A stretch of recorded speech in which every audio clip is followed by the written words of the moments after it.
Communism amongst the youth in particular seems to be gaining in popularity. We're seeing some popular social media influencers like Jackson Hinkle embracing communism and even announcing the beginning of the American Communist Party. Now, when you talk to communists, they always tell you that it's misunderstood and demonized, which we watch that on Fox News. They kind of label everything Marxism this, Marxism that, and they use it as a slur. So tonight, we're going to dive into it a bit and we're going to find out what problems communism aims to solve, how they believe they can solve them. I personally am highly skeptical of communism and I don't believe it works, but I'm willing to hear them out and I'm always willing to learn. So we're going to be joined tonight by Carlos Garrido. Carlos is a Cuban-American philosophy professor. He's the director of the Midwestern Marx Institute and the Secretary of Education of the new American Communist Party, which was announced, like I mentioned, by Jackson Hinkle. He has authored many books, including last year's The Purity Fetish and the Crisis of Western Marxism, and most recently, Why We Need American Marxism, which is what we're going to be talking about tonight. So very interested in that conversation. He's written for dozens of scholarly and popular publications around the world. He runs a weekly live broadcast for the Midwestern Marx Institute on YouTube. He's got a Substack, very knowledgeable on the subject matter tonight. So we're going to dive in. But first, let me tell you guys about Rumble's 1775 coffee company, made from the best and richest tasting coffee beans in the world. Now, Rumble has this cool thing going where they have a complete marketplace of products that support free speech. And I think it's just so smart to also sell products because we can't rely on the advertising cartel when free speech and free thought are under attack. But by buying your coffee from the 1775 Coffee Company, you can stop supporting coffee from the big woke corporations. Rumble's very own 1775 coffee not only tastes amazing, but it also supports free speech and all of Rumble. So go to 1775coffee.com/Kim right now and use code Kim to get 15% off your order. Again, that is 1775coffee.com/Kim and use that code Kim and you'll get 15% off your order. So fight the woke mob and brew rebellion. All right, let's go ahead and move on to the show. Carlos, welcome to the show. Thank you so much for being here. Thank you so much for inviting me, Kim. It's a pleasure to be here. Okay, so you are a communist. Is that fair to say? Yes. Okay, because sometimes I'll say, I'll ask somebody if they're a communist. They say, no, I'm a socialist. Can you first explain the difference between socialism and communism?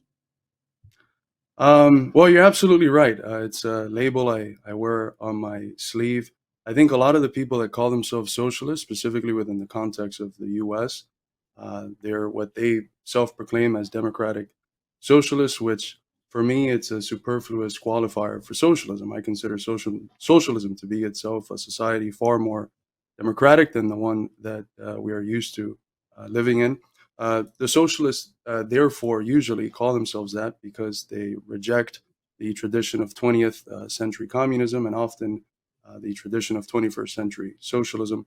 I call myself a communist because I think that it's the most faithful in tradition that inherits the thought of Marx and Engels, and I support the projects of 20th century socialism like the Soviet Union, China, Cuba, Vietnam, etc. Okay, so would you say, because some people would think that socialism is just the precursor to communism, it's communism light, it's just the pathway, and you say that no, the social people that call themselves socialists actually reject communism. They're not, their intention is not to, it's not a stepping stone. Well, for us communists, socialism is a transitionary period towards a communist society. But for the people that call themselves socialists, the main distinction that's at play is whether they accept or condemn the reality of 20th century communism. Okay, so what is it that, then give me, why is socialism the intermediary? What, from your perspective, what is it, what's the step from where we're at right now with capitalism to socialism? And then what would be the steps from socialism to communism? Well, I think primarily we have to understand that the only place where Marx and Engels ever sit down and say communism is when they say that communism is the real movement of history that abolishes the present state of things. So for us, socialism is this intermediate step where you still have the reality of a state. It's not the same state you have before in the US when socialism is invoked. People's mind goes to more state, less state. And it's not a quantitative question, it's a qualitative one.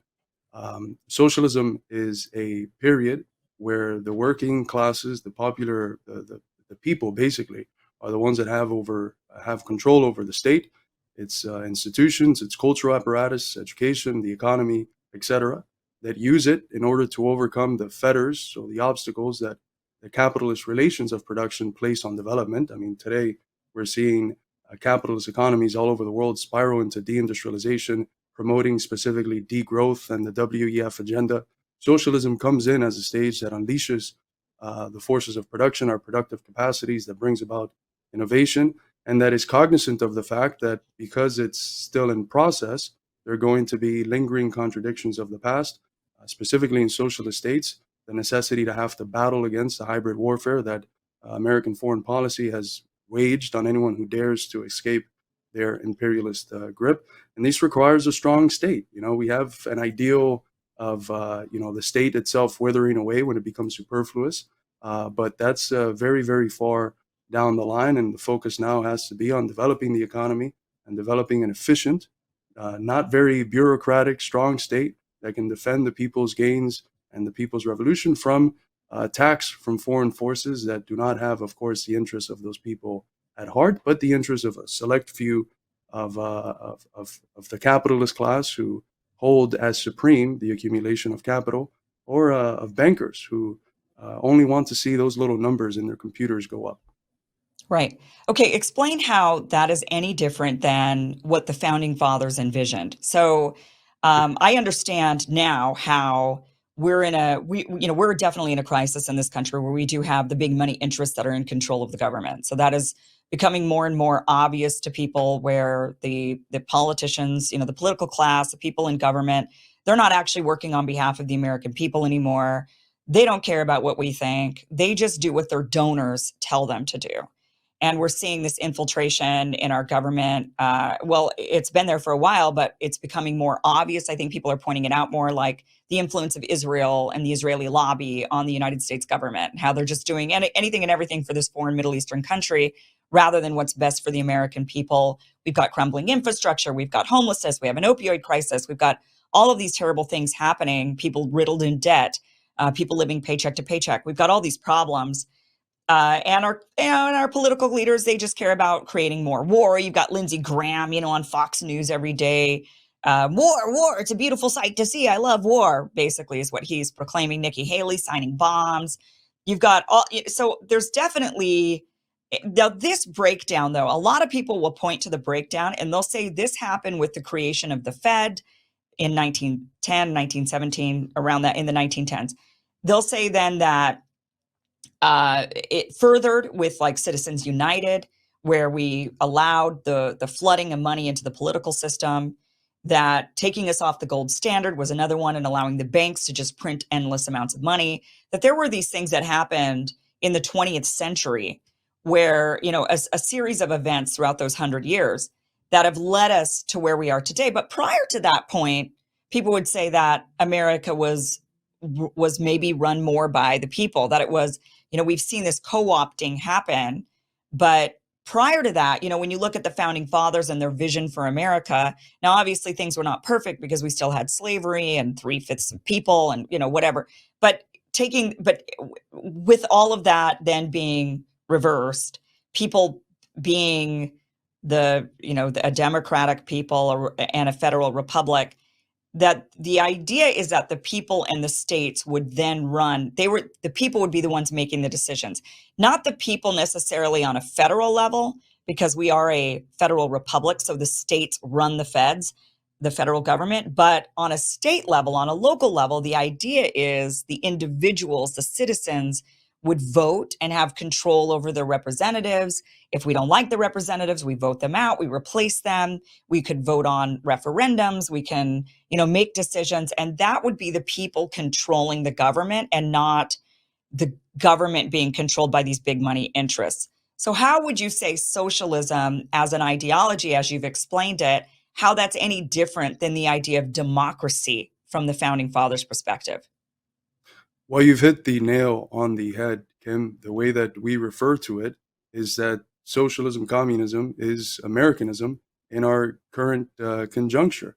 And that was a slogan that the Communist Party, the old one, when it was actually communist, put forth. In the 20th century, they said communism is 20th century Americanism.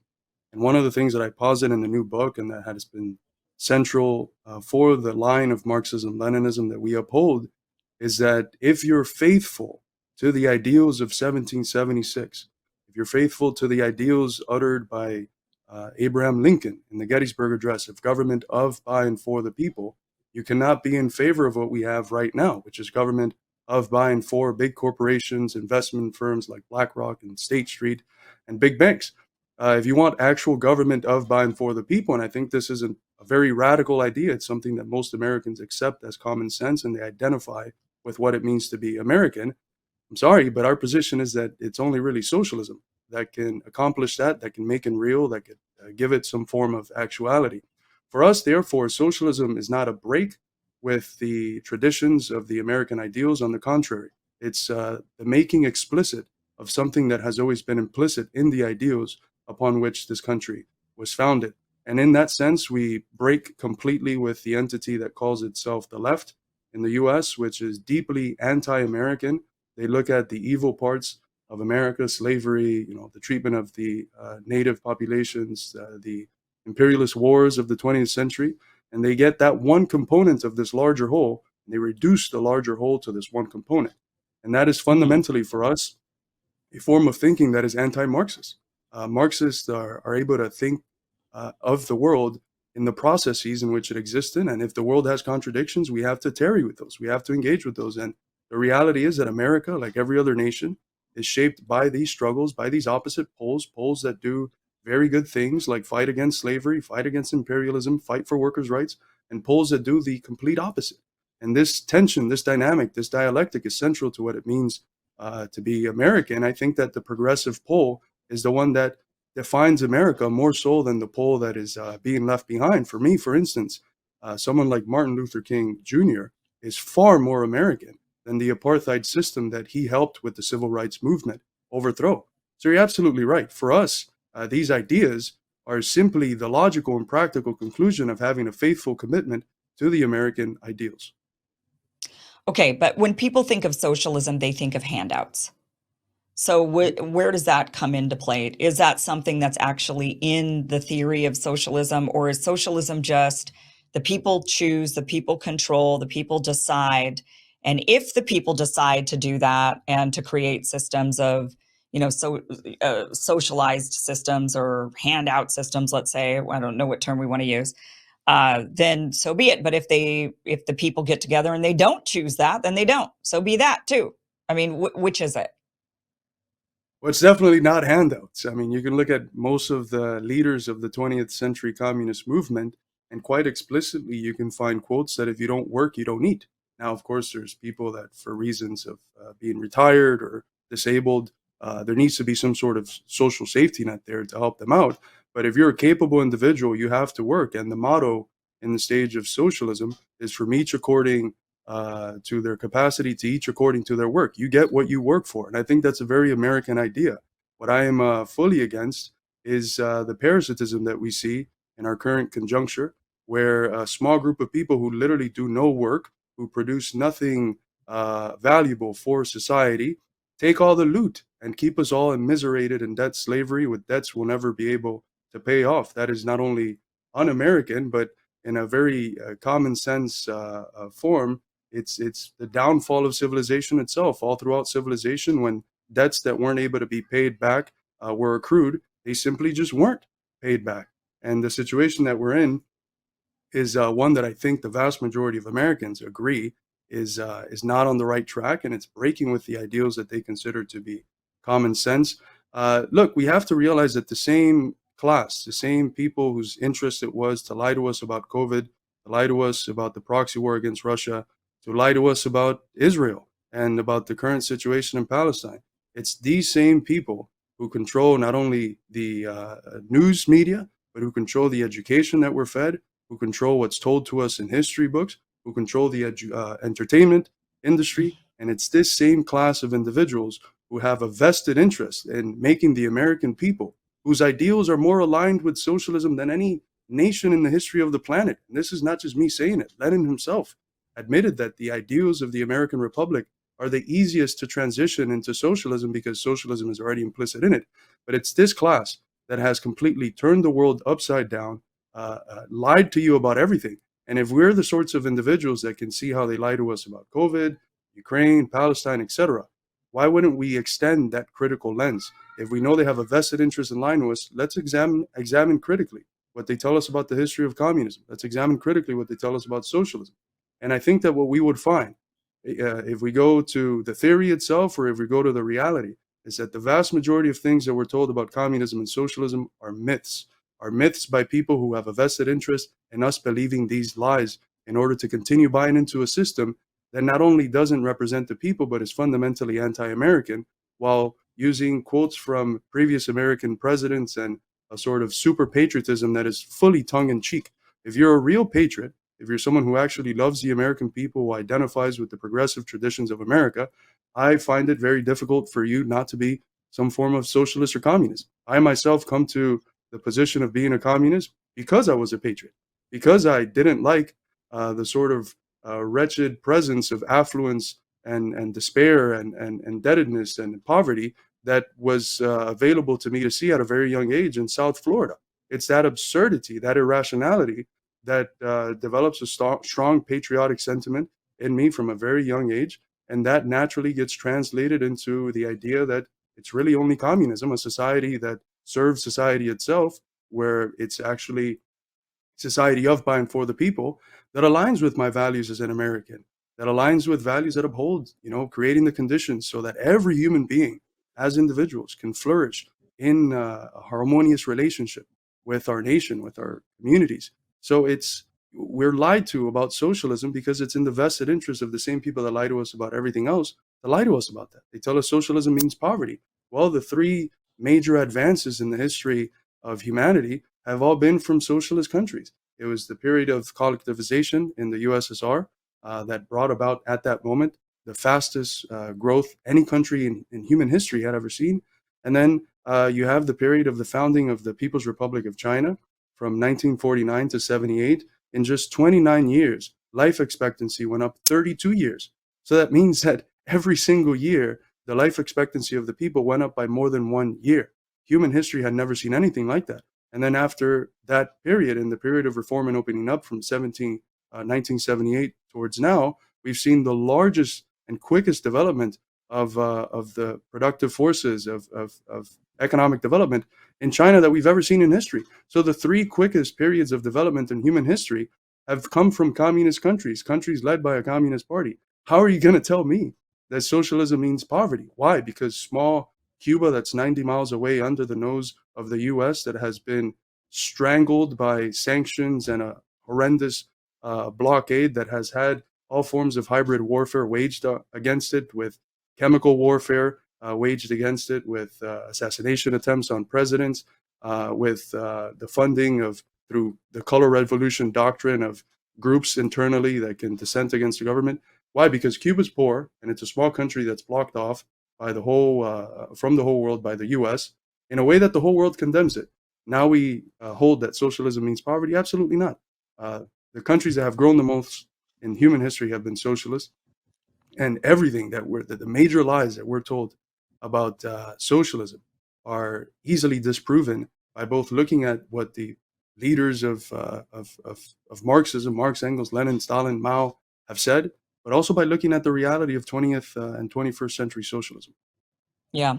Okay. I mean, I certainly have my thoughts, but I want to go back to something you just said before we get more into the ideology and breaking that down. Let's get into the parasites that you're talking about that are causing the issue here in the United States.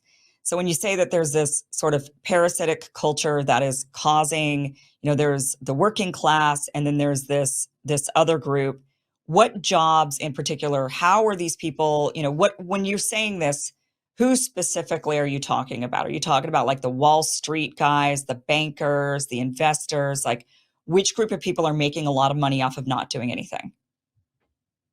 Yeah, Wall Street guys, the investors, people in some people in Silicon Valley, like the sort of people. Well, Michael Hudson, for instance, in a recent paper, he mentioned that 92% of the profits made by Fortune 500 companies, a lot of which are American, are reinvested in stock buybacks, right? This is not money that's being made and used to develop the economy, to fix our crumbling infrastructure, to build new cities, as China has done, to fix our crumbling cities. This is money being used to make money without producing anything in between. And Right. this is the sort of interest that controls everything. And what little bit of productive industry we have, they also own it. They're shareholders. And so it's investment groups like BlackRock, Vanguard, State Street, and all the other ones that the American people, it doesn't matter whether they consider themselves to be on the right or left, know about now. These are the people that control our country, its trajectory. They decide when we go to war, who we go to war with. They decide if we export all productive jobs overseas in order to pay workers abroad pennies on the dollar of what American workers make. They decide if our families have to be burdened by debt because someone dared to get an education, or because someone got sick and didn't have insurance, or because someone dared to have something so crazy as a home for their family. And then they have the audacity often to speak about family values. What family values? They push ideology in schools that are fundamentally individualistic and anti-family and anti-kids often. And then on the other side, they do economically everything possible to destroy the material foundation upon which the security and comfort of families would be premised. So it's a group of people that is fundamentally anti-American. And as to the question you mentioned, previously, yes, there's these different periods where it intensifies: the creation of the Fed, the moving away from the gold standard, Citizens United. Those are all moments in a larger trajectory. And our point is that we have to look at the larger system, right? If you have a situation like you have today, where you look at Congress and you realize that every politician is bought out, you can't then sit there and say, "Wow, how was it that we had the bad luck to have, every single congressperson be a corrupt individual?" You have to think a little bit more critically and say, "Well, maybe there's something systemic at play here." And that's what Right. we're doing. All of these moments, it's not a coincidence that they exist. They don't just pop up arbitrarily. They're part of this larger system that puts as the most supreme value, the most important thing in society, the accumulation of capital over and above the interests of the nation, traditional values, families, and working class people, upon whose work that creation of wealth is premised. Okay, but if you were to eradicate it entirely, I mean, are you talking about, so we're specifically the capitalist system, a person, an investor is able to go and, or a group can go and invest and build, invest in something, basically just give money, then that person can be productive. Now, I understand that we've then created a system on top of that, like you're saying, stock buybacks, and there's other things that are no longer really an investment in production. It's one thing to lend somebody money to build a business, right? They're building something productive. The idea, though, is that you would give them that money not so that they could just become productive and you don't benefit. I mean, certainly I would want to benefit. If you come to me, Carlos, and you say, I want to start a business, Kim, I need so much money, and I give you that money, my expectation is I get a cut back. That's going to be my and I think that's a reasonable expectation. Do you not agree with that? Oh, absolutely. And the thing is here, again, if you go back to the theory, people get passages from Marx and Engels where they talk about communism as the abolition of private property. They divorce it from the context in which it's being uttered. You can't understand something if you don't understand the factors that gave rise to the fact itself. You wouldn't trust a boxing judge that showed up to the 12th round to judge the whole fight. So why do we take statements and divorce it from the context?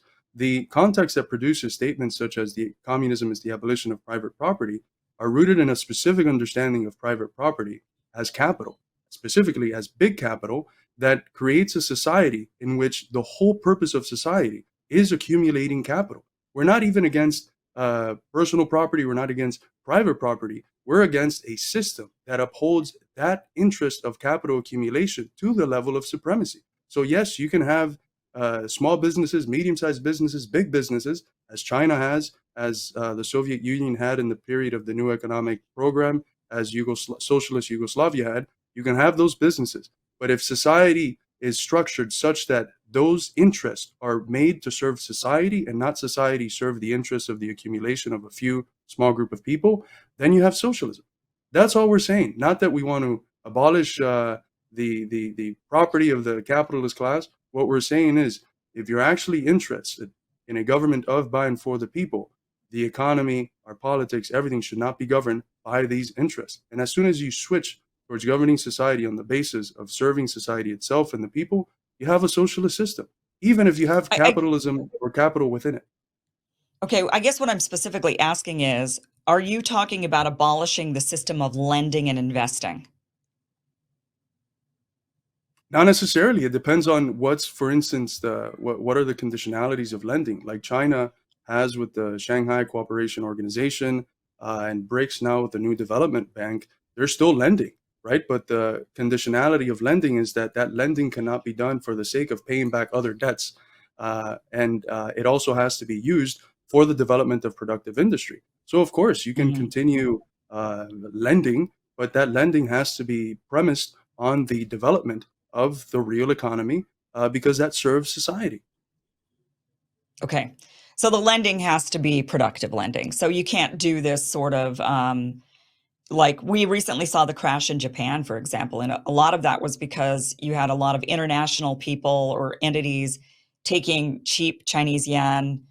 They were borrowing that money at a really low rate. They were taking that money and instead of making it productive for Japan, for example, they weren't investing it in Japan. They were taking the cheap yen and they were then taking it, they were investing even more with that it to get even more, they were actually using it to get even more money. So it wasn't, it was like, and then of course it all collapsed, and that's kind of what we saw just recently. So it wasn't. So and this is actually something that economist Richard Werner, who's been on the show a couple of times, is a fantastic economist. He's actually the creator, the father of quantitative easing. But his complaint about quantitative easing, which has a very, people demonize it a lot now because it's like the printing of money. So he says, well, they did it wrong because what they did it for, like, for example, when they printed a lot of money and gave it to the American people during the COVID crisis, it was for consumption. It wasn't for production. And his point was you should only do quantitative easing for production. You've got to give money for production, not for consumption or not for investment, like what they were, like what we see the investment class doing. So you're saying in a socialist or even a communist society that there would still be lending and there would still be investment. It would just be for production, something productive towards society. So it would be for a family to buy a home. It would be for people to buy cars. It would be for people to start businesses, those types of things. But it couldn't be money, the system, the current financial industry, which they make extremely complicated and unobtainable to the average person, that you're saying that system would be gone.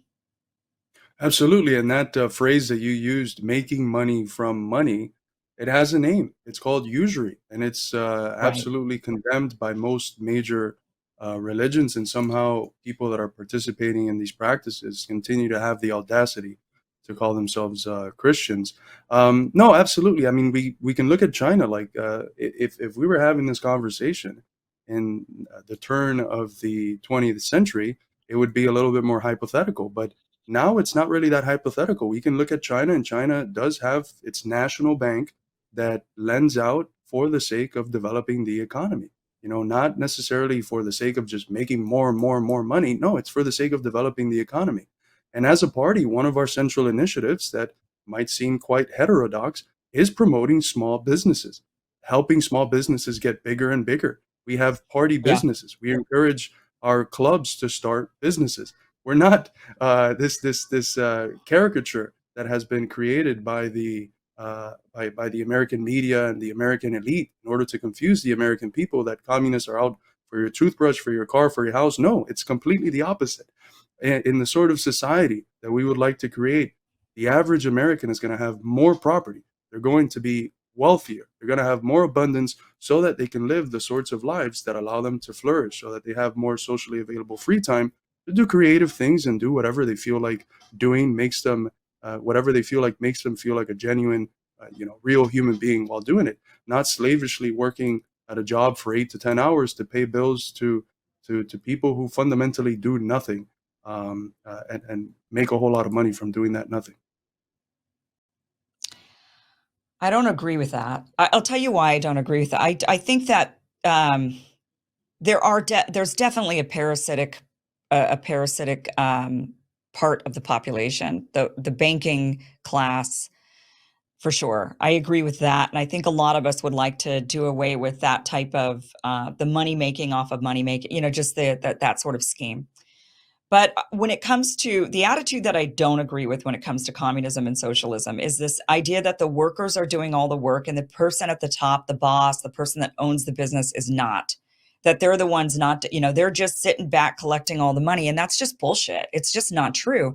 The person at the top always works more. I work more than everybody in my organization. That's just the bottom line. And every single business I've ever seen, my family are all a bunch of business owners, especially on my Vietnamese side, by the way, that fled communism. And my family that was left behind in Vietnam with communism, it wasn't good at all. They got everything taken from them. Their small businesses were taken. They weren't asked to flourish. Their small businesses weren't allowed to thrive or to flourish. None of that happened. They weren't Wall Street executives. They weren't making money off of money. That's not what they were doing. They were small business owners and they had it all taken away.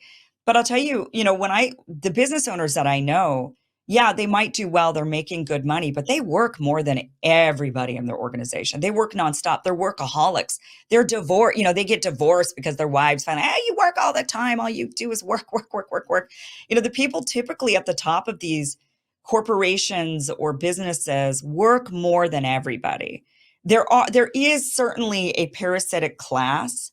There's no doubt about that. The Wolf of Wall Street. We watch that movie. We see what goes on there, and we all say that is disgusting.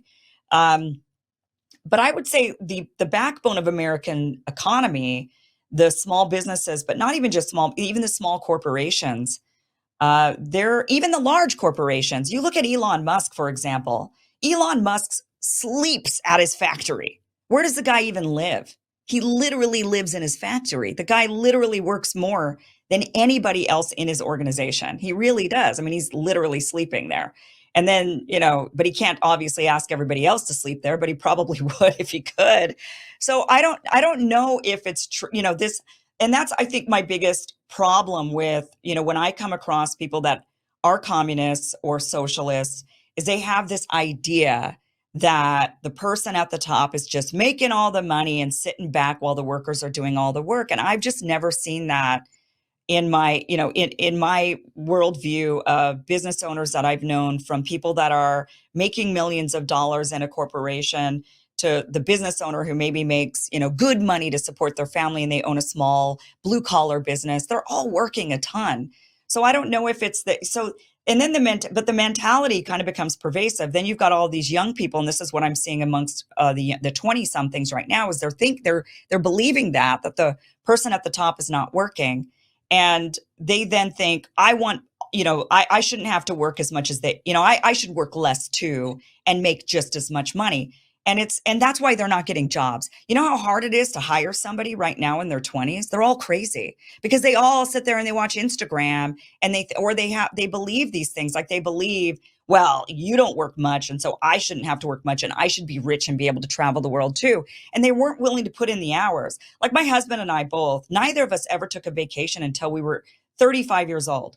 We were able to finally take our first vacations. We were working our asses off during those years, building from college to through our 20s. And then you got these 20 somethings, and they've got the audacity to come to me and sit there and say, I want vacations. I want all this money. I don't have to work as hard because because I don't perceive you working as hard or whatever, whatever their perception is. And I just don't think that perception is accurate.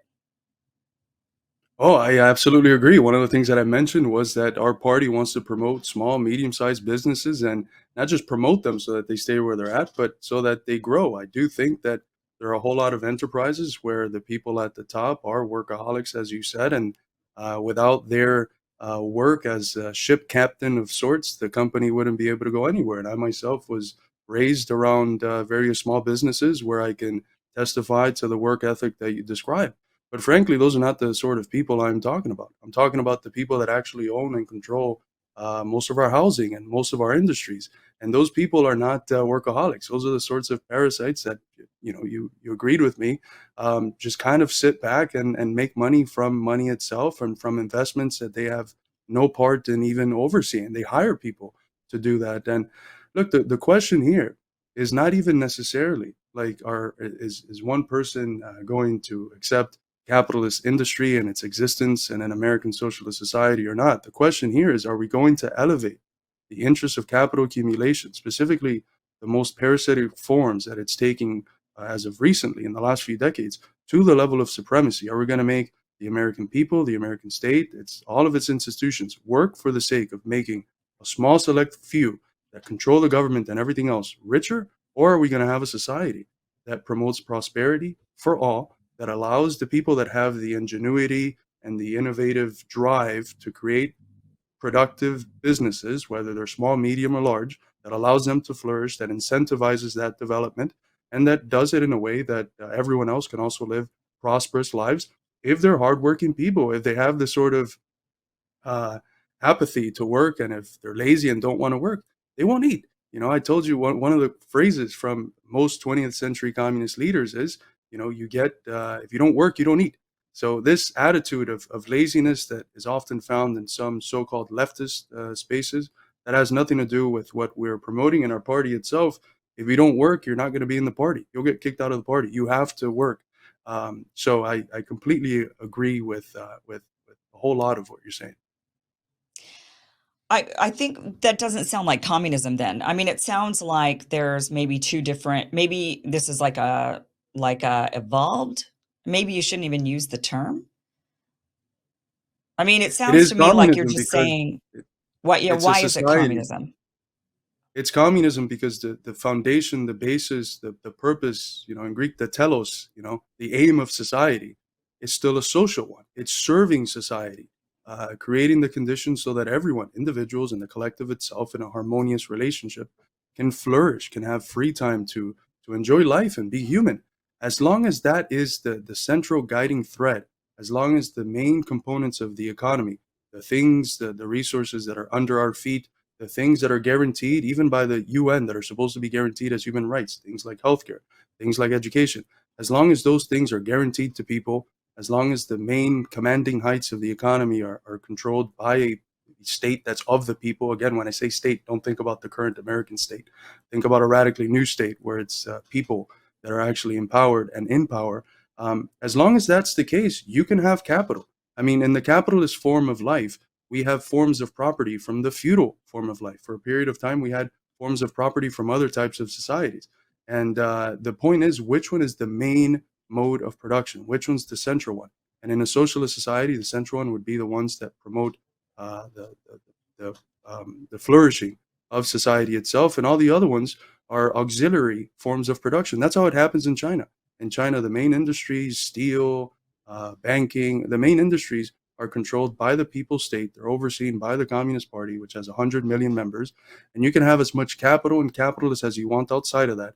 But their whole purpose of existence is functioning as an auxiliary. They even call it a new class. They don't even call them capitalists anymore. They call it a new class that functions for the sake of helping the development of society. That's the sort of system that I think we would create in an American socialism.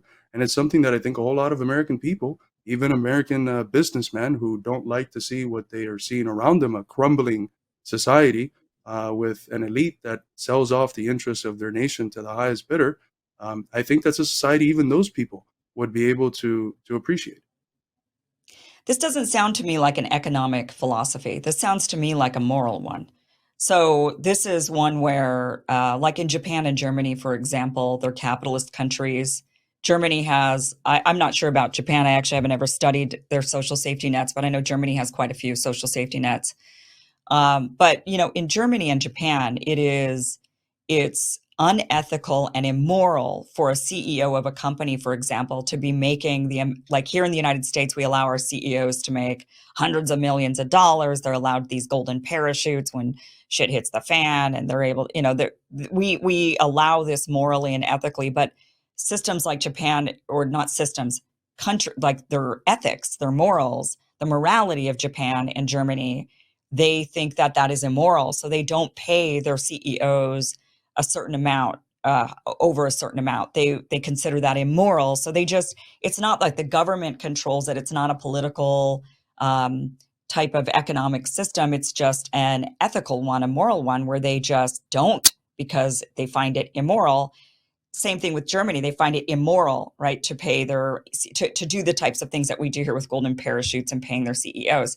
So it sounds almost like this is a moral rot issue, and more so than it is a political actual system, or an economic system, I should say. That if we just change the minds, if we say to homeowners when they're selling their homes, for example, if it becomes unethical and immoral to sell your home to BlackRock rather than selling your home to another middle class family or a family that's looking to live in the home, then that should be considered unethical and immoral. For example, my neighbor recently sold her house, my next door neighbor. I was worried because she got a lot of offers, and I was worried that she was going to sell to somebody that was just going to own it and rent it out. And that's not what I wanted, because I want an owner occupant who's going to actually care about the property, want it to look nice, right? People that own it and they rent it out, they tend to not care. They could be slumlords. I didn't want that. So I just had a conversation with her and I said, please, please, please, just I know you could do what you want. Of course, she could just take the highest bidder if she wanted. But I just asked her, think about us that you're leaving behind. And she did. She didn't actually take the highest bidder. The highest bidder was somebody who wanted to do exactly what I described. They wanted to just rent it out. She instead took a little less. It wasn't a lot less. And instead, now we've got an owner occupant family living there. So that was a moral decision, an ethical decision. We could, as a society, create that sort of morality and ethics in our thinking and change the morality and ethics of society. And I think American society has reached a level of moral rot. I think we're seeing that everywhere, right? Where we no longer care about even human biology. We're seeing all this like, whoa, are you a man or a woman? Or, things are getting really weird. The traditional family structure, which is extremely healthy, the nuclear family structure is extremely healthy for society. We're seeing the moral rot on that. People don't think they need it. They think they could just discard it. Like it's no big deal. It's healthier for the kids if mom and dad aren't fighting, rather than it's healthier for the kids if mom and dad actually stay together. We're seeing this like but these are moral issues. These are ethical issues. And we could maybe correct them by saying, instead of being proud of your kid for going and working on Wall Street, it becomes shameful. Like that could just become a moral thing where we say, wow, so he's just going to go and work on Wall Street, huh? Like, oh, like, couldn't we change everything just through an attitude shift? I completely disagree. I think that, of course, morality is involved, right? In every social, political, and political economist, there has been a background, a moral background.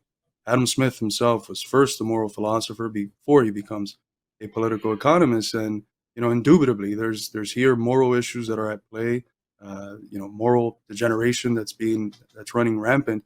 But we have to ask, what are the sources of those moral dilemmas? They just spring out of nowhere. And the position that I have and that communists have is that those moral dilemmas, those crises of values, are rooted in the material life that people have. These are not ideas that are stemming out of 14th century feudal Europe. They're stemming out of contemporary capitalism in a period of decay where people have lost complete trust in the ruling institutions and the media and their politicians.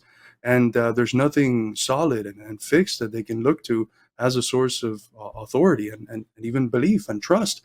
And what we find is that in order to fix that moral problem that does exist, and I don't consider it to be the foundation of the issue, you need to restructure society. At the foundation, for me, it's a question of power.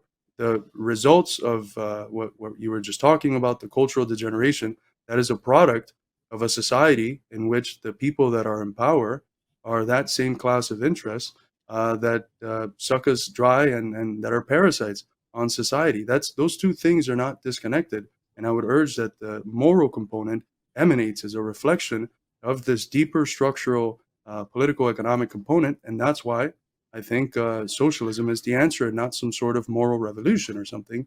Not to say that socialism wouldn't also be driven by a component of recapturing our progressive traditional values, family oriented values, as China has done and other countries have done. That's always going to be a component of it. But foundationally, it's a question of power.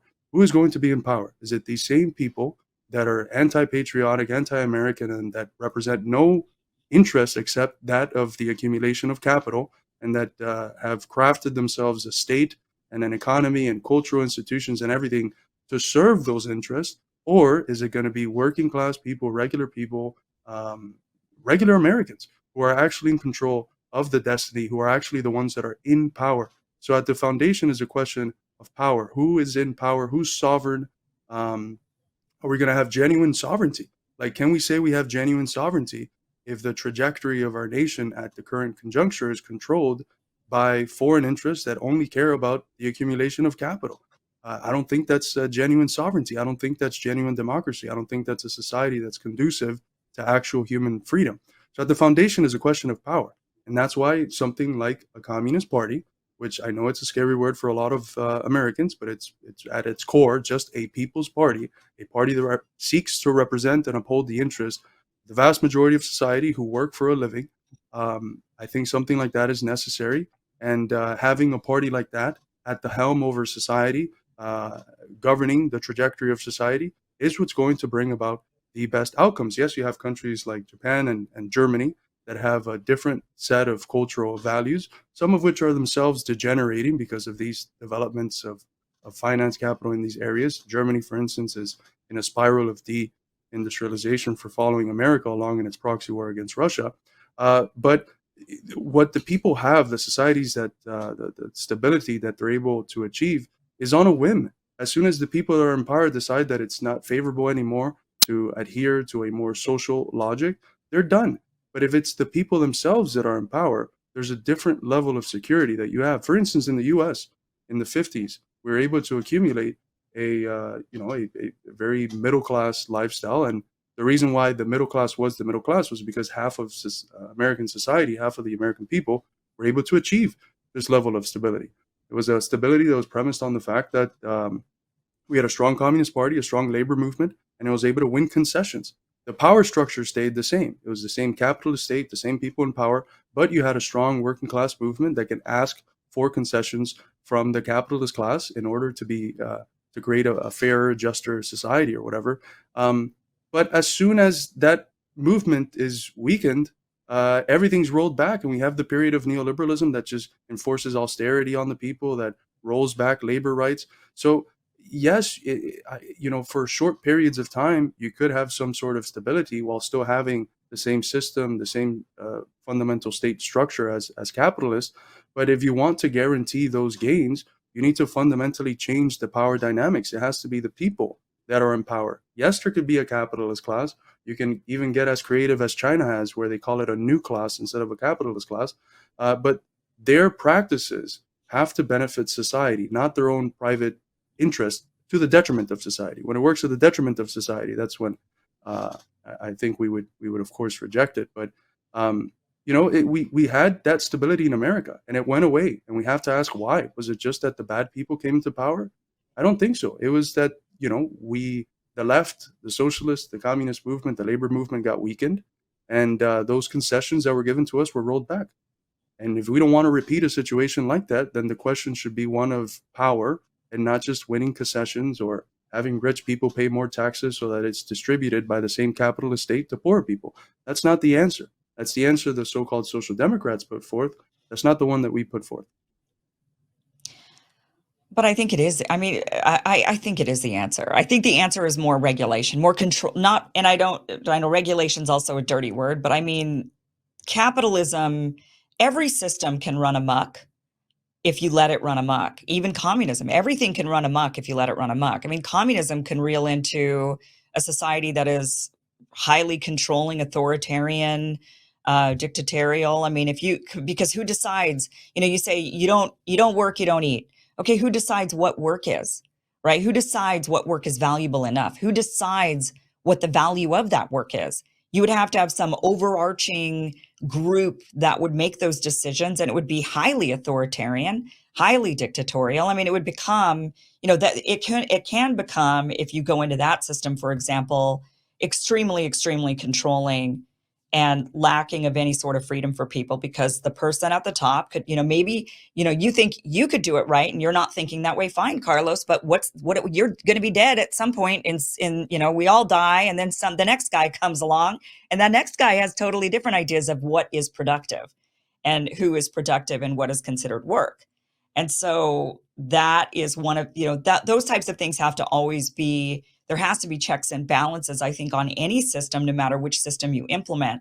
So rather than the idea, and I understand I understand what you're saying. And by the way, I do agree with you on, I think that the part of the reason why we have the moral rot, you're saying that it's not exclusive to just moral rot, that there's a reason for it. And I do think that, yes, the power players, they pit us against each other. They kind of create these culture wars.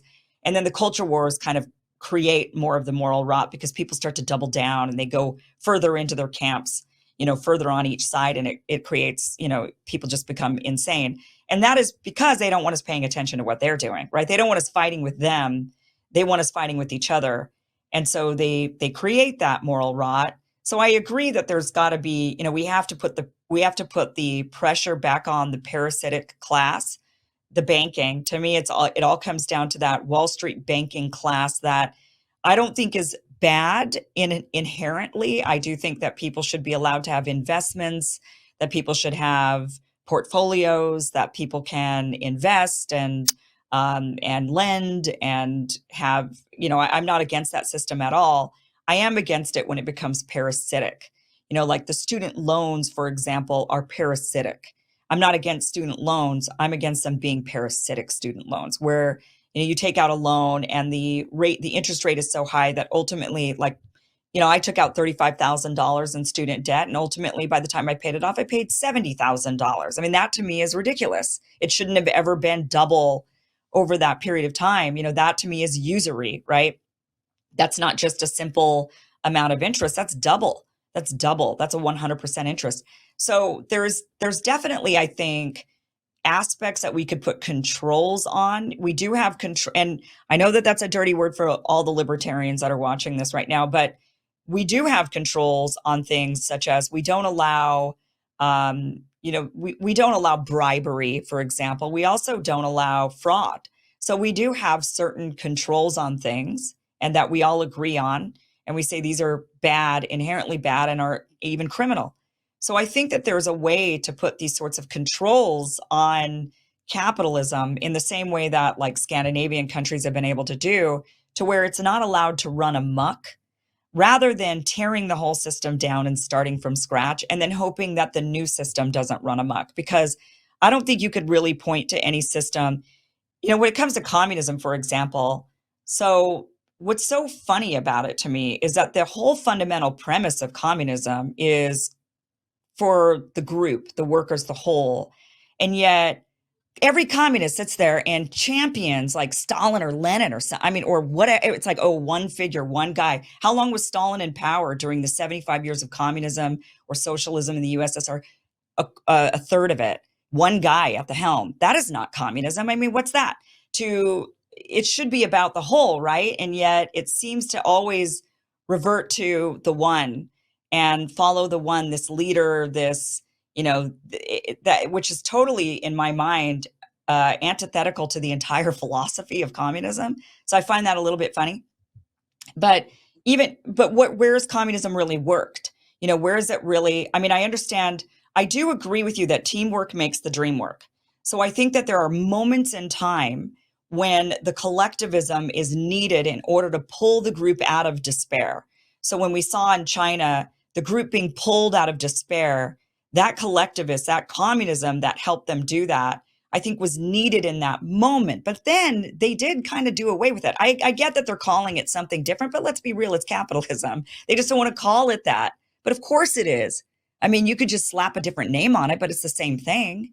Well, So let's have that they capitalism then. ultimately, what's that? Well, let's do that capitalism then. If what China Well, what's has the is difference between capitalism, their we should do it. capitalism and ours? I mean, they still have Well, Jack Ma, who makes billions of dollars. over there, capital serves society. It's controlled by the Communist Party to ensure that it serves society. Over here is the other way around. What you were mentioning earlier of why not just put regulation, the question is who's going to put those regulations? Their guys? We understand that these people Right. I are mean, the we ones got that that are problem, actually in right. control of the government. So their guys, the guys that pay and lobby them and give them millions and millions of dollars to have the policies that they then enforce, those are the But people that are who's in going to control in regulate them. China? In China, it's one The guy. party. One No, guy, no, no. It's Xi. the Communist Party. In China, No, what it's it's the Xi. Communist Party. They have democratic structures with a lot of local accountability, decentralized elements where people have the capacity to dictate local policies if they feel like the party in their local area is not living up to what it needs to live up to. They can condemn them and pull those people out of offices, and that's how it's generally worked in most socialist countries. You mentioned this seeming contradiction between collectivism and then the one individual that's seen throughout socialist history. We don't see that as a real contradiction. We see it as, if I can get jargony, a dialectical interplay of forces between the collective and the individual. Communism is not just sheer collectivism. Neither is it sheer individualism. It's an understanding of the interdependence of both in order to guarantee the best outcome for both the individual and society. And what we find No, it in isn't. these communist countries, specifically with, for instance, you mentioned Stalin. Yes, he was in power for a very long time, just like Fidel. But what conception of democracy is it that we're operating with when we say that someone being in power for a long time is anti-democratic or anti-communist?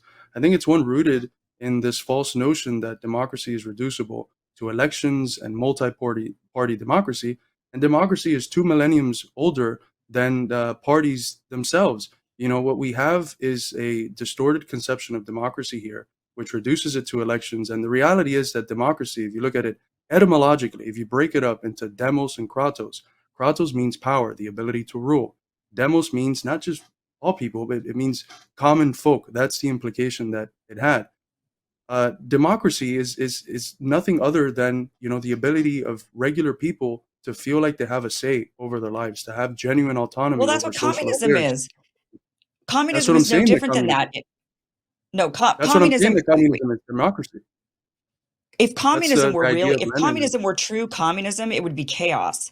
I mean, real communism would be all people being able to have a say, the workers having a say in what is happening in their lives and what is happening in their government. That would be pure chaos. That would be pure democracy. So that would be every man, every vote that having a vote, every man having a say. It wouldn't, but we have never seen that in a communist country. They preach it, but then they've never actually put it into practice. We've never actually seen a system.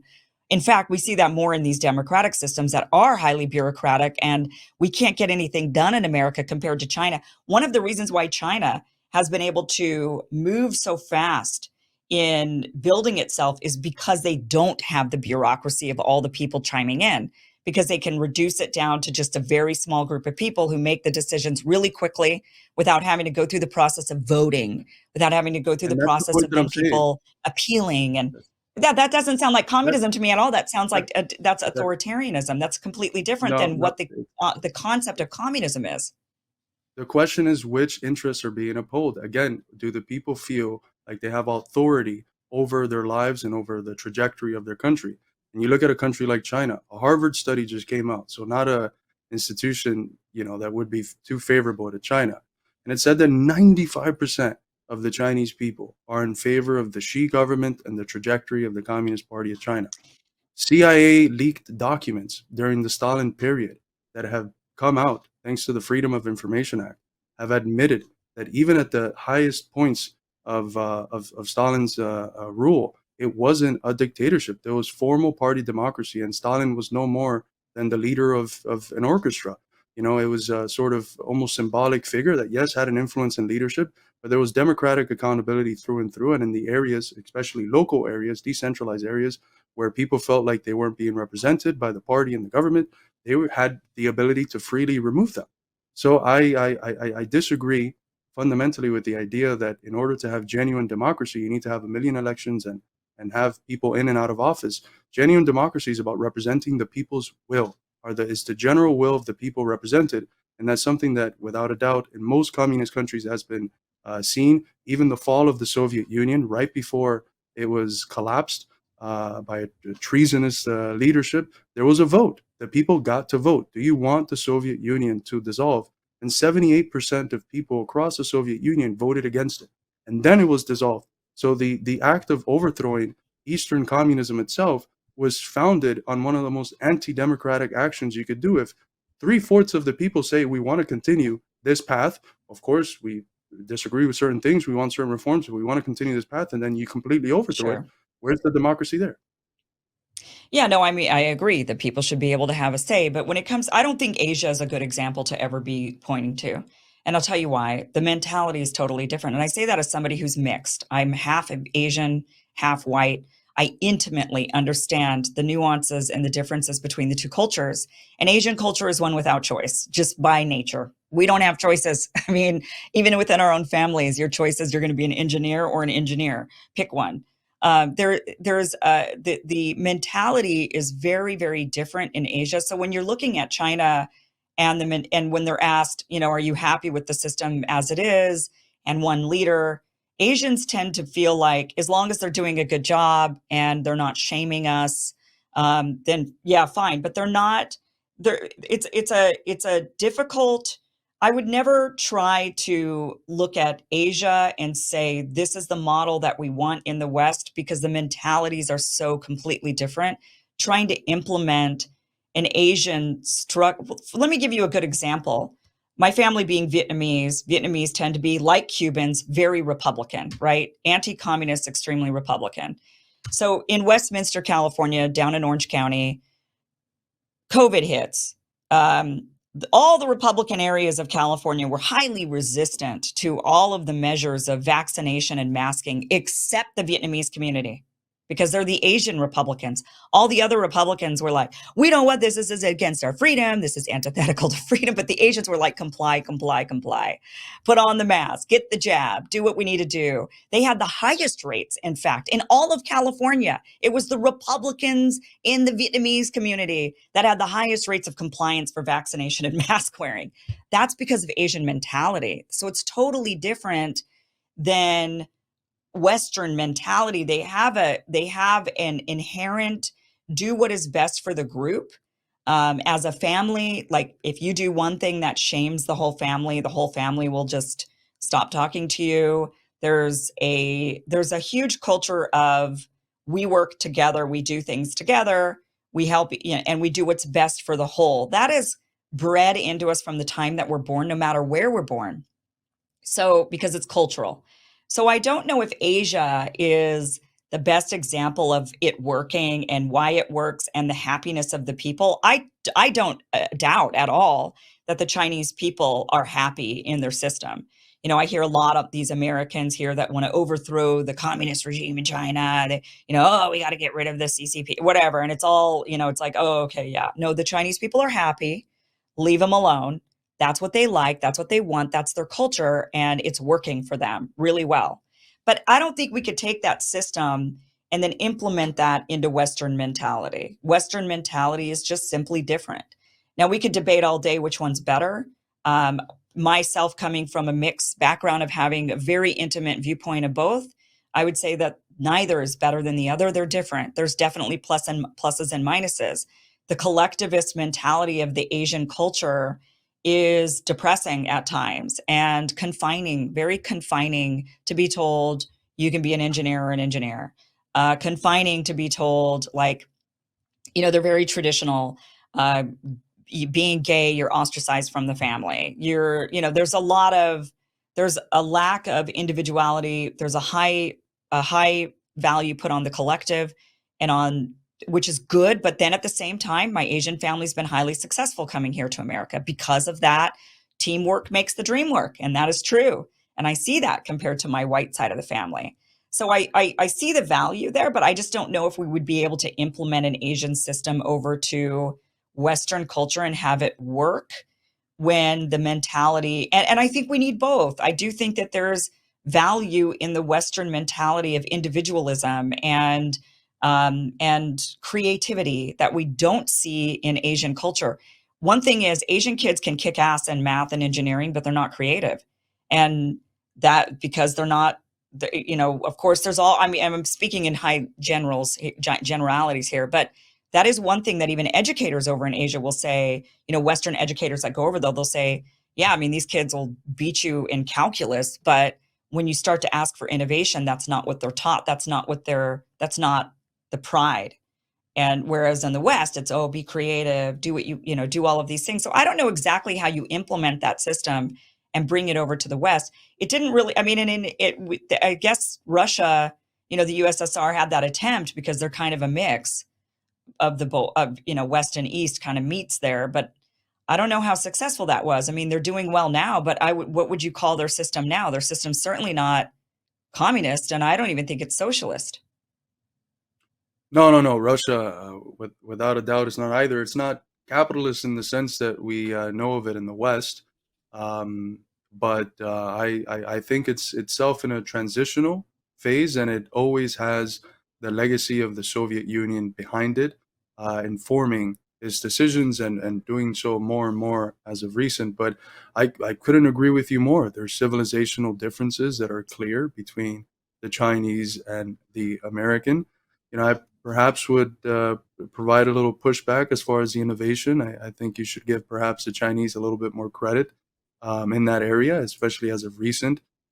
They've been some of the most innovative in various areas, chip technology, other engineering, and different areas. And, we can say that this was stuff that was learned from industries in the West. Yeah, And I don't think it was totally, I innovative. wouldn't. I think they've just become really good at building. At first it was like people would make fun of, oh, but the Chinese version's crap. That's certainly not true anymore, right? Not They're true. Yeah, building it's really not. high quality stuff. But I don't think it's innovation. I think they're taking and learning and seeing how things work. And they're now very, very good at making that same innovation rather than it being a cheap version, a cheap knockoff.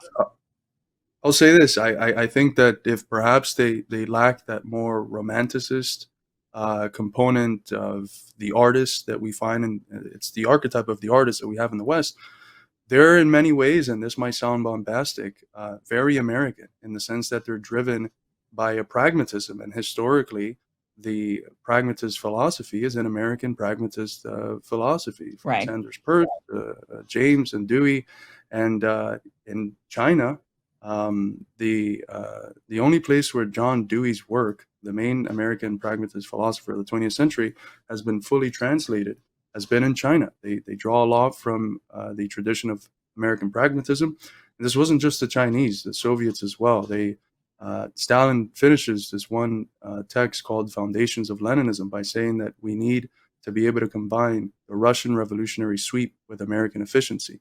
And there was a whole school of Russian and then Chinese thinkers that studied America very closely because we were, the country that was developing the quickest, the one with the most promise and opportunity, and they wanted to learn from us. And they've been doing that for a very long time. So I think that China today is one that, in that area of pragmatism, has learned a lot from our own guys, even if we haven't learned. But the reality is this, Kim, we're not fighting to impose the Chinese system on the American people. We look over there to learn, and we see some successes. And Mhm. if those successes work in the context of America, fine. If they don't, we look for something else.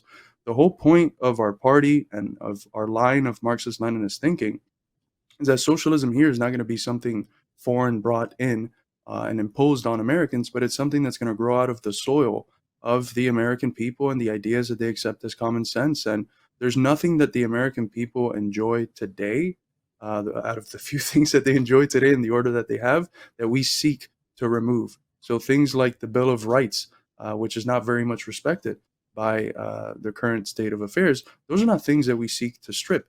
We seek to build on the things that the American people already have in those areas where they're asking themselves, why is my life shit in these areas? We seek to provide practical and viable solutions for those. So it has nothing to do with imposing a system, copying and pasting it from abroad, but building on the very foundations of what we already have. And this goes back to what we spoke about at the beginning. We see socialism as a logical and practical conclusion that can be derived from and made explicit from that which is already implicit in the values of the American Revolution. Okay, so just real quickly, because we're running out of time, Carlos, but I want to get your vision. I want to understand it a little bit better. Okay, so if you had a magic wand right now and you're going to make it happen today, tell me what you get rid of, what you implement, kind of walk me through the picture that you see, the vision. Well, this is a form of thinking that we try to stay away from, although we will have a party program. But I think it's clear that there's a whole lot of people suffering, drowning in debt, all of that has to be cleared. It's debt that's paid to interests that do not have the interest of Americans in America in mind. 40% of our taxes are actually used to pay back those parasitic interests, which have nothing to do with bettering the country. So something like the canceling of all debts would be fundamental. Taking the resources that are on our land, the resources under the grounds, things like rail, all of these basic industries that are literally in the American soil, those should belong to the American people, not to private interests that profit off of them to the expense of the country at large. And then there's other things that have been historically understood that should be guaranteed by most civilized countries that are not guaranteed in the U.S. Things like healthcare, which I think should be nationalized. It shouldn't be something that's commodified and there for a small group of people to make a whole lot of money. It'll be more efficient if it's nationalized.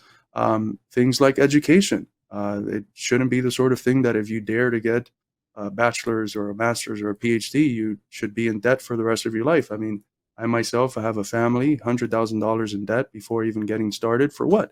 Because I dared to have an education. That's preposterous. And like Yeah. that, some of the things that burden the American people the most, debt, poverty. I think we need a program of reindustrialization in this country. Our cities are completely falling apart, and there's no need for that. We have the capacity, again, as China has done, although we're not importing the system, to develop new cities, to rebuild our infrastructure, to make our cities nice and clean and beautiful. Working and regular people want that. No one wants to go out into their community and see a bunch of homeless people, see dirt, graffiti, ugly cities, and garbage all over the place. That's why one of our first activities have been these cleaning brigades that are rooted in our conception of community service, serving the people. So a program of reindustrializing America, canceling debts, guaranteeing as a right things like healthcare and education and even housing. I think those would be the basic components of an American socialism, building upon things that the American people already consider to be common sense and that they already accept. We're not here to impose foreign ideas on the minds of the American people, but to show them how, if they're faithful to the ideas that they already hold, the 1776, the Gettysburg Address, etc., that will lead to some form of socialism that looks distinctly American. It's socialism with American characteristics, is what we've called it. And that's not a break from the tradition of communism. On the contrary, the tradition of communism has told us that socialism always has to look like the specific, unique characteristics of the people that have fought for the conquest of political power. In China, it looks a certain way. In Cuba, another way. In Russia, another way. In America, it's going to have its own distinctive American characteristics. It's going to be based on the things the American people accept, on expanding those and removing the things that that are burdening their everyday lives, which are frankly, I think, un-American. I think that a lot of people would agree with a lot of these things on both sides of the aisle, right? Like Medicare for all, for example. When you ask Americans on both sides of the aisle if you use the term Medicare for all, they tend to that's a divisive term. But if you frame it correctly, then it turns out that most Americans agree that they think that healthcare should be provided for all Americans because we should, as a nation, prioritize the health of everybody in the nation. That's how we're a strong nation. We can't be a strong nation if people are sick and dying. So I think that it's about framing.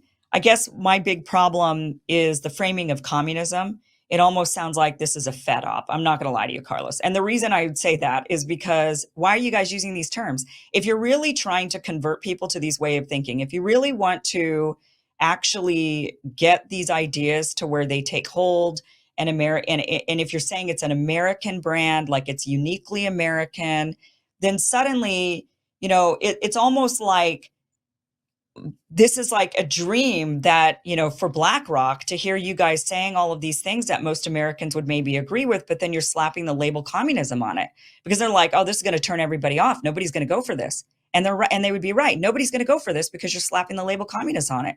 So if you just took the label communist off of it, and if you made it a uniquely American thing, then maybe actually more Americans, would actually take to it and say, wow, this is a populist party. This is for the people. This is a a people's party, a populist party, a build back better, make America great again party, or whatever, like however you want to frame it, right? But the minute you slap communist on it, you know that people are going to reject it automatically.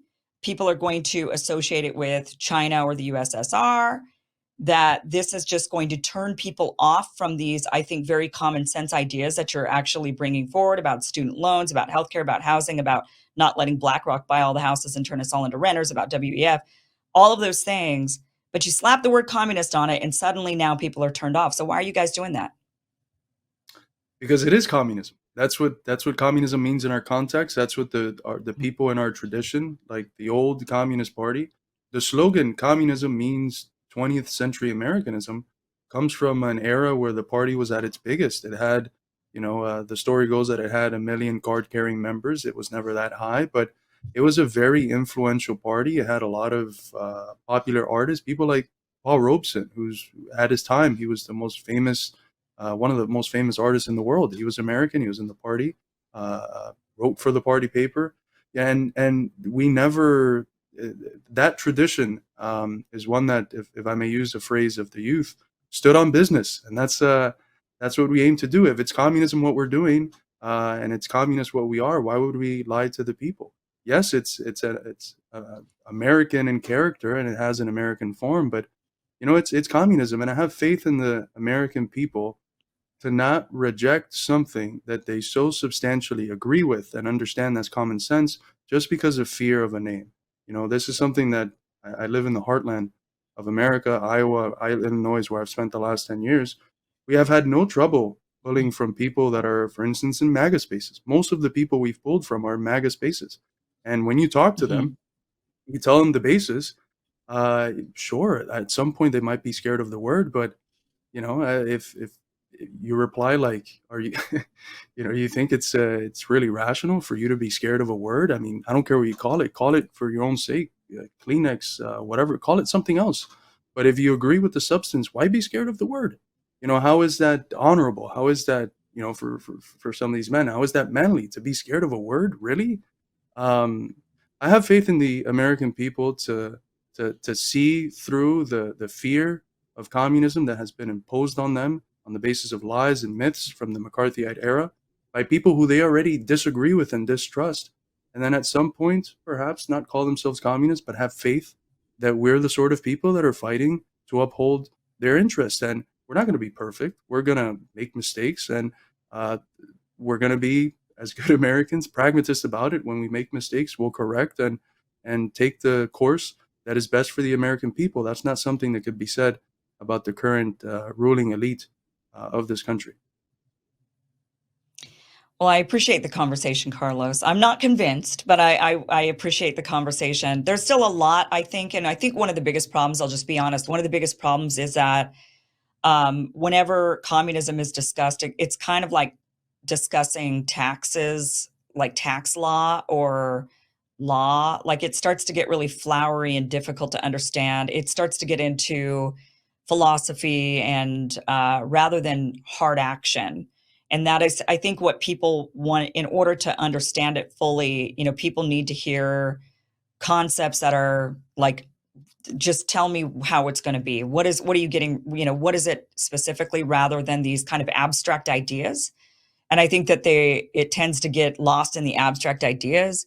And I almost feel like that's by design, to keep people confused so that people just say, oh, okay, yeah, I guess it sounds good, but I don't really fully understand it, which is why we continue to pay taxes the way we do rather than having simplified tax law, why we've got all the, why banking is so difficult and they make us sign all of these fine print documents. I mean, they keep everything confusing because they want to control us. And that's what communism sounds to me like. It can't, if you can't explain it to me, and I'm a smart person, if you can't explain it to me in a way that I can understand, I don't think it's understandable. So, I mean, that's my biggest criticism with it, is that I've never been able to I've had numerous communists on the show trying to understand it. I still don't understand it fully, except trust me, it's better for you, and that's just my biggest criticism with it, is that it needs to have pinpoint actual, like, rather than just, it's a revolution, baby, we're going to burn it all down and start over and it's going to be awesome. Like, which it's never, by the That's way, not said at like all. that. It's Yeah. always said in much more philosophical, flowery language. But that's what it sounds like. That's what it kind of boils down to. And I guess that's why I I guess I'm think it's unconvinced. simple. Maybe If you if think if it's you what? agree, I think it's actually fairly simple. If you agree with government of, by, and for the people, that's all socialism is. We realize we don't have that now. Socialism is the actual people organized and structured in a way that's efficient, conducting all social affairs. So the economy, politics, um, culture, education, in a way that is aimed at serving the people, at improving their living standards, at making them freer, at improving their living conditions, making them in some ways more human, right, more cultured. Right. That's what communism is rooted in. And I think that if we pierce through the sort of language of what we've been wrongly taught communism is, we'll see that it's something that hits home quite a bit because it's rooted in our context, as Lenin said. It's rooted in ideas that are just common sense to our people. So I know I agree with you fully, and half of my writings are aimed at the sort of people that make communism obscure and that reduce communism not to a real life process, but to Yeah. abstract ideas. But that's not at all what we're trying to do here. Our party is driven by results.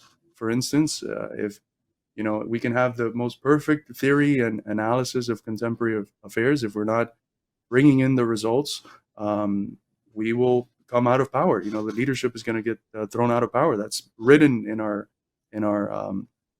constitutional documents. Like, we need to be results driven. And the difference with something like a tax code is that a tax code actually exists right now. American socialism Yeah. hasn't taken form, so it's hard to break it down into things that of how it would concretely look like when it doesn't actually exist. Well, do you break this down? I mean, if I were to read Why We Need American Marxism, do you think that that's kind of broken down for dummies? I would say so. What I try to emphasize in that book again is this line that communism is not foreign to America. It's, in fact, if we're faithful to these ideals, the logical and practical conclusion of it, and we have a very rich history of socialist, labor, anti-imperialist, and communist struggles that is either ignored or domesticated by the same people that lie to you about COVID, Ukraine, Russia, and everything else. And if we've already realized that we can't trust them in some areas, let's look critically at the other areas. And what I try to do is elucidate this is how they have lied to you in this specific Yeah. area. Communism is, as some people say, as American as apple pie, at least for me. I might be wrong, but that's the thesis that I hold in the book. All right, Carlos. Well, I appreciate the conversation. I appreciate, and maybe we'll have you back to once I understand it a little bit better. I mean, I'll go try to find a book, Communism for Dummies, and then read it. And when I have a better understanding, then maybe we'd have a more productive conversation rather than being forced to talk to somebody who doesn't really understand it, I suppose, because I'm sure that's difficult. But Carlos, I appreciate you being here. I appreciate you trying to explain it to me. And so people could go to your website, midwesternmarx.com. And what would they find there? Well, Midwestern Marx is the largest current Marxist think tank in the country. We have a website, we have regular YouTube shows, and we have social media that we're very active on. It's all at Midwestern Marx. We have classes that we offer. I'm currently opening up the sign up to a class on the history of Western philosophy. For those interested, you can find it in our social media. We have books that we publish, of course, with our publishing press. So yeah, you can find all of that at midwesternmarx.com or in our social media. If you click on the little link tree, you'll find the links to everything. And then there's also the American Communist Party, which you can find at acp.us or at ACP Maine on Twitter. All right. We do have those links down below. Carlos, thank you so much for joining us. I really do appreciate it. Thank you so much, Kim. It's been a fantastic conversation. All right, guys, that is it for tonight's show. Thank you so much for being here. I really appreciate Carlos coming on and having this conversation with me. I told him in advance that I am not a fan of communism from what I've learned about it, what I've heard, and what my family experienced in Vietnam. I'm personally not a fan of it, but he was willing to come on and have the conversation knowing that he was coming into, I mean, not hostile territory, but, not exactly like cheerleader rah-rah, pro-communism territory either. So I appreciate him coming on. It's really difficult to get people to come onto a show when, the person doesn't agree with them. We're seeing more of that, which is really a shame. We need more people who are willing to have conversations with people they disagree with. So it's nice to have people willing to do that. And hopefully we'll have more people willing to do that with other ideas and other topics. And that is the aim. So guys, thank you so much for being here tonight. We'll be back tomorrow with another great show, 5 p.m. Pacific, 8 p.m. Eastern. Until then, guys, have a great night. Bye-bye.